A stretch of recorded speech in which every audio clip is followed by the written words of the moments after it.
ಇದೇ ಜೂನ್ 16ನೇ ತಾರೀಕು ಗಿಲ್ಲಿ ಅವ್ರ ಫ್ಯಾನ್ಸ್ ಅಂತೂ ಸಿಕ್ಕಾಪಟ್ಟೆ ಕಾತ್ರದಿಂದ ಈಗ ಕಾಯ್ತಿರ್ತಾರೆ. ಇನ್ಸ್ಟಾಗ್ರಾಮ್ ಅಲ್ಲಿ ಅವರೊಂದು ಪೋಸ್ಟ್ ಹಾಕ್ಬೇಕು ಅಂತ ಅಂದ್ಬಿಟ್ಟು ಸುಮಾರು ಜನ ಅಭಿಮಾನಿಗಳು ಕಾದು ಕುಳಿತಿದ್ರು. ಈಗ ಅದೇ ತರ ಗಿಲ್ಲಿ ಅವರು ಕೂಡ ಒಂದು ಪೋಸ್ಟ್ ನ ಕೂಡ ಪೋಸ್ಟ್ ಮಾಡಿದ್ದಾರೆ.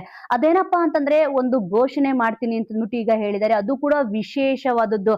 ಈಗ ಗಿಲ್ಲಿ ಫ್ಯಾನ್ಸ್ ಅಂತೂ ಹಬ್ಬದ ವಾತಾವರಣ ಅಂತಾನೆ ಈಗ ಹೇಳ್ಬೋದು. ನಾಳೆ ಯಾವಾಗ ಸಂಜೆ 6:15 ಆಗುತ್ತೆ ಅಂತ ಅಂದ್ಬಿಟ್ಟು ಕಾಯ್ತಿರ್ತಾರೆ. ಆದ್ರೆ ಆ ಒಂದು ಘೋಷಣೆ ಏನಾಗಿರುತ್ತೆ ಅನ್ನೋದು ಸಿಕ್ಕಾಪಟ್ಟೆ ವಿಶೇಷತೆ ಇದೆ. ಗಿಲ್ಲಿ ನಟ ಅವರು ಈಗ ನಾಯಕ ನಟನಾಗಿ ಸಿನಿಮಾದಲ್ಲಿ ಕಾಣಿಸ್ಕೊಂತಾರ ಅಥವಾ ಸಿನಿಮಾನೇ ಅವರು ನಿರ್ದೇಶನ ಮಾಡ್ತಾರ ಅಂತ ಅಂದ್ಬಿಟ್ಟು ಕಾದು ನೋಡಬೇಕಿದೆ.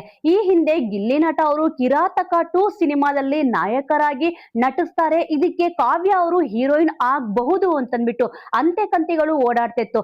ಆದ್ರೆ ಇದ್ರ ಬಗ್ಗೆ ಏನಾದ್ರೂ ಇಲ್ಲಿ ನಾಳೆ ಅಪ್ಡೇಟ್ ಸಿಗುತ್ತಾ ಅಂತಂದ್ಬಿಟ್ಟು ಕಾದು ನೋಡ್ಬೇಕಿದೆ. ಹೌದು ವೀಕ್ಷಕರೇ, ಈಗ ಒಂದು ವಿಶೇಷ ಘೋಷಣೆ ಅಂತಂದ್ಬಿಟ್ಟು ಇನ್ಸ್ಟಾಗ್ರಾಮ್ ಅಲ್ಲಿ ಒಂದು ಪೋಸ್ಟ್ ನ ಮಾಡಿದ್ದಾರೆ ಗಿಲ್ಲಿ ನಟ ಅವರು. ಆ ಒಂದು ವಿಶೇಷ ಘೋಷಣೆ ಏನಿರಬಹುದು? ನಾನು ಬರ್ತಾ ಇದ್ದೀನಿ ಚಿನ್ನ ಅಂತ ಅಂದ್ಬಿಟ್ಟು ಇದಕ್ಕೆ ಕಮೆಂಟ್ ಗಳ ಸುರಿಮಳೆನೆ ಇಲ್ಲಿ ಹಾಕಿದ್ದಾರೆ. ಹೌದು, ಇದನ್ನ ಗಿಲ್ಲಿ ನಟ ಅವ್ರು ಹೇಳಿರೋದಲ್ಲ, ನಾನು ಬರ್ತಾ ಇದ್ದೀನಿ ಚಿನ್ನ ಅಂತ ಅಂದ್ಬಿಟ್ಟು ಈಗ ಅಭಿಮಾನಿಗಳು ಈ ಒಂದು ಪೋಸ್ಟ್ ಬಂದಿದ ತಕ್ಷಣನೇ ಇಲ್ಲಿ ಕಮೆಂಟ್ ಗಳ ಸುರಿಮಳೆನೆ ಇಲ್ಲಿ ಹರಿಸಿದ್ದಾರೆ. ಸದ್ಯ ಈಗ ಗಿಲ್ಲಿ ಅವರ ಅಭಿಮಾನಿಗಳಿಗಂತೂ ಒಂದು ಹಬ್ಬದ ವಾತಾವರಣ ಆಗಿರುತ್ತೆ. ಗಿಲ್ಲಿ ಅವರು ಇಲ್ಲಿ ಏನೊಂದು ಸರ್ಪ್ರೈಸ್ ಆಗಿ ಇಲ್ಲಿ ಅನೌನ್ಸ್ಮೆಂಟ್ ಮಾಡಬಹುದು ಅಂತ ಅಂದ್ಬಿಟ್ಟು ಕಾಯ್ತಾ ಇದ್ದಾರೆ.